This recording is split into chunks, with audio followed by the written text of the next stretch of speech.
وہ بھی دیتے تھے، کہتے تھے یہ بندہ 150 ہے اور تم ہزاروں تھے، بندہ 150 تھا،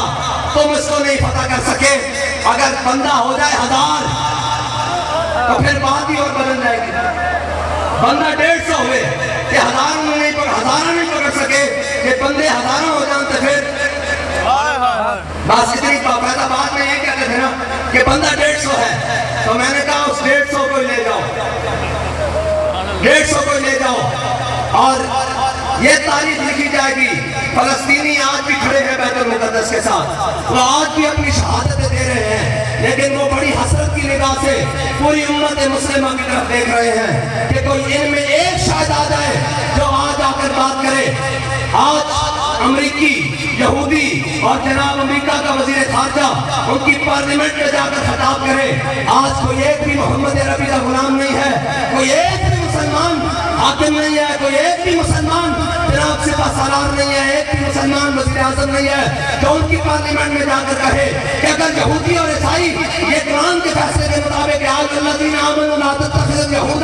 والنصارى اولیاء بعضهم اولیاء بعض، اگر یہ آیت ہیں تو پھر سن لو انما المؤمنون اخوہ، ہم بھی فلسطین کے لیے ایک ہیں، اور میرے آقا مولا نے فرمایا المؤمن کا جسد واحد، مومن جسد واحد کی طرح ہیں، آؤ تم بھی مل کر، اور ہم بھی آ رہے ہیں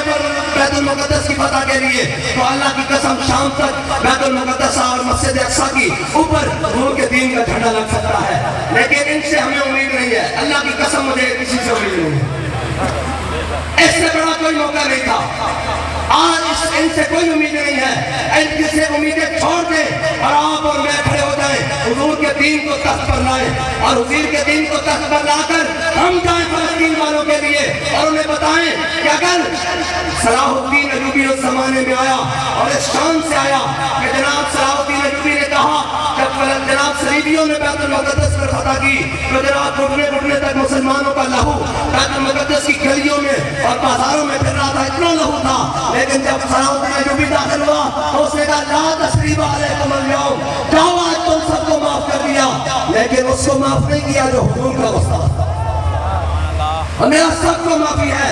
اور حضور کے استاد کو، برنس کو، رجراج کو، اسے کہا اوئے انہوں نے کہا تھا حاجیوں کے قافلے کو حملہ کر کے کہ دلونی علی محمد، بلاؤ اپنے آقا کو تمہاری مدد کے لیے آئیں، تو سن حضور نے مجھے ان کا امدادی بنا کر بھیجا ہے۔ آج فلسطین پر بمباری ہو رہی ہے اور ہمارے ملک کے بڑے بڑے علماء، زعماء اور قائدین وہ کہہ رہے ہیں اسلام کا امن کا درس دے رہا ہے، اور میں نے کہا کہ ابابیل آئیں گے ان کو بخشوانے کے لیے، میں نے کہا اگر ابابیل آ بھی گئے تو وہ تجھ پر قبضے بسائیں گے، تو کس طرح کی دوا ہے؟ ابابیل تو تب آئیں جب ہم سب مر جائیں، ہمارے گھر والے مر جائیں، ہمارے بچے مر جائیں، ہماری فوجیں ختم ہو جائیں، ابابیلوں کو آنا پڑتا ہے۔ جب تو اور میں کلمہ پڑھتے ہیں اس کلمے کا حق تو نے اور میں نے ادا کرنا ہے، اور آج کے دن بھی امن کی باتیں کر رہے ہیں، جی فلسطینیوں کے امن کے لیے ہم مذاکرات کریں، میں نے کہا تم فلسطینیوں کے امن کے لیے نہیں کرو، اگر خود نہیں لڑ سکتے تو انہیں اسلحہ تو دے دو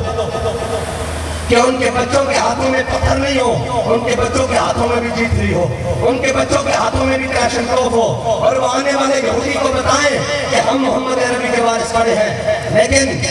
یہاں کسی سے امید نہ رکھیے، اللہ کی قسم ایک ذرہ بھی کچھ نہیں ہونا، میں آپ کو لکھ کر دیتا ہوں، ان سے کوئی امید نہیں، ہاں کوئی اللہ کسی اور کو منتخب کر لے، ان سے ایک ذرہ بھی امید نہیں۔ اس کے بعد ایک کافر کا بھی دل، میں نے بڑے بڑے ان کافروں کی سنا، وہ بھی چیخ اٹھے کہ یار فلسطینیوں کے ساتھ کیا ہو رہا ہے، لیکن جنہوں نے کلمہ پڑھا ہوا ہے وہ بھنگ پی کے سو رہے ہیں۔ آج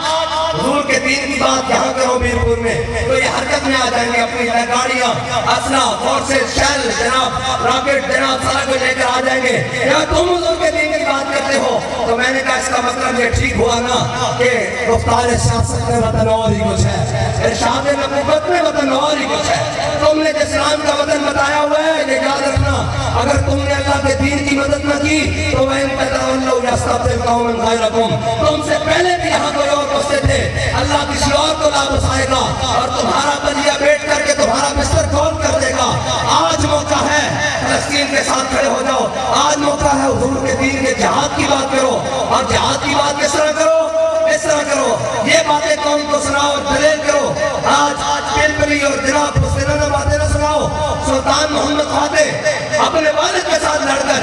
جب قسطنطنیہ پہنچا اور خشکی پر جہاز چلا دیے، اور جہاز چلا دیے جب خشکی پر پہنچا اور فتح ہوئی تو قسطنطنیہ کے جہاں میرے آقا نے فرمایا تھا جو لشکر اس کو فتح کرے گا وہ جنتی جناب وہ جنتی ہوگا، اور حضور سید عالم صلی اللہ علیہ وسلم نے ان کو جنت کی بشارت دی تھی جو قسطنطنیہ کو فاتح لشکر تھا۔ جناب سلطان محمد فاتح نے جب قسطنطنیہ فتح کیا اور جب قسطنطنیہ کے اندر داخل ہونے لگا تو ایسے جناب گھوڑے پر سوار اور پگ باندھی ہوئی اور جناب ساتھ جھکایا ہوا، ایسے جھکایا ہوا، جب داخل ہوا قسطنطنیہ کے دروازے سے تو رونے لگ پڑا، کہنے لگا یا رسول اللہ آپ امام الانبیاء،